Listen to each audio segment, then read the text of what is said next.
आज हमारा चैप्टर क्या बेटा? प्रेजेंट परफेक्ट टेंस में आने वाला एक्टिव वॉइस को पैसिव वॉइस में कैसे चेंज करेंगे। बस थोड़ा सा ध्यान से देखिएगा बेटा। अब बिल्कुल आज के बाद फिर आपको ये भी बहुत आसान सा लगने लगेगा। सिंपल से याद रखना स्ट्रक्चर है, कुछ एग्जांपल्स है। तो ये ऑलरेडी आपको मैं बहुत सारे चार्ट लिखाया, उसी अकॉर्डिंग है। तो टॉपिक क्या बेटा? Interrogative active voice to passive voice. Interrogative means जिस सेंटेंस की शुरुआत हेल्पिंग वर्ब से होती हो, that is called interrogative. Look on board में साथ साथ बोलेंगे। स्ट्रक्चर में गाइज एक्टिव वॉइस में प्रेजेंट का परफेक्ट टेंस एक्टिव वॉइस में स्ट्रक्चर हो जाएगा हैज या हैव प्लस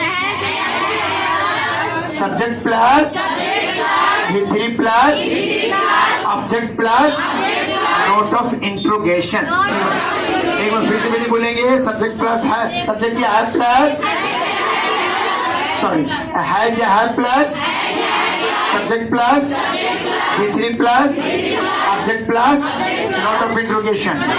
जब बेटा इसको पैसिव में चेंज करेंगे तो एज यू नो दैट कि ऊपर का जो मेरा हेल्पिंग वर्ब है एज इट इज हमारा उतर जाएगा पैसिव वॉइस में। इसके लास्ट ऑब्जेक्ट के अनुसार इसका हेल्पिंग वर्ब हम सिलेक्ट कर लेंगे। तो इसका पैसिव में स्ट्रक्चर क्या बोलेंगे बेटा? हैज या have plus object plus been plus V3 plus by plus subject plus note of interrogation. साथ साथ बोलेंगे बेटा। ऑफर में एक्टिव वॉइस का स्ट्रक्चर, पैसिव वॉइस का स्ट्रक्चर, दैट्स गुड। बस अभी उंगली रखना और बना देना। मेरा एक्टिव वॉइस क्या पहले होगा?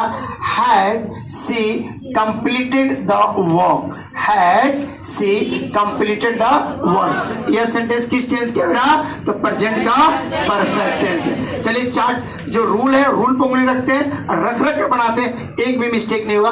पैसिव वॉइस में हमें हैज या हैव में से कोई एक उतार देना है, तो हमने यहाँ हैज लेंगे। तो ये हैज आएगा या हैव, या हम लास्ट में आने वाले हम अपने ऑब्जेक्ट के अनुसार तय करेंगे कि लास्ट में ऑब्जेक्ट हमारा सिंगुलर है या प्लूरल है। तो लास्ट में क्या है बेटा?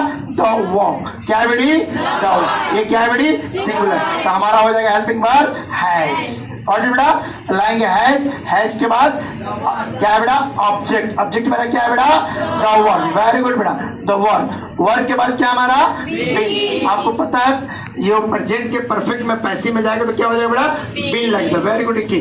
तो ये हो गया बीन। बीन के बाद वर्ब का तीसरा फॉर्म ऊपर भी है, ऑलरेडी नीचे भी है, तो नो टेंशन। तो कंप्लीटेड का कंप्लीटेड और लगा देंगे बाई। क्या लगाएंगे बेटी? बाई। और हमारा इसमें सब्जेक्ट कौन था? सी। सी बदलेगा हर में। तो क्या पैसिव बदला बेटा?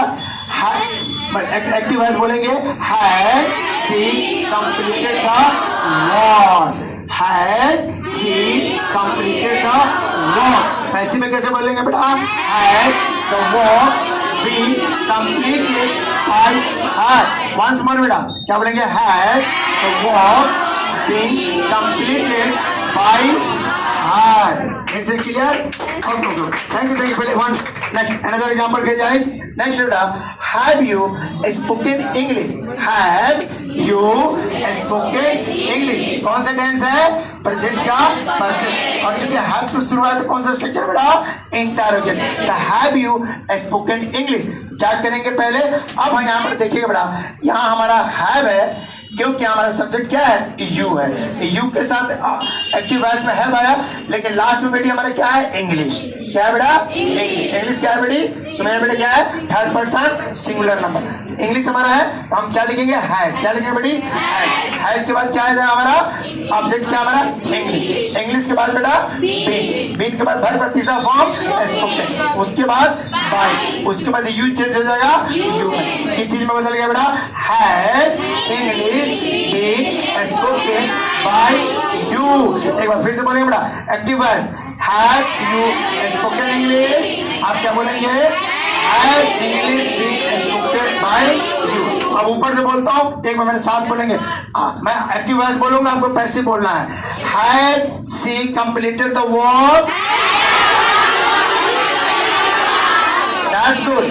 Has she completed the work. Have you spoken English? बेटा, have you spoken English? Has English been spoken by you?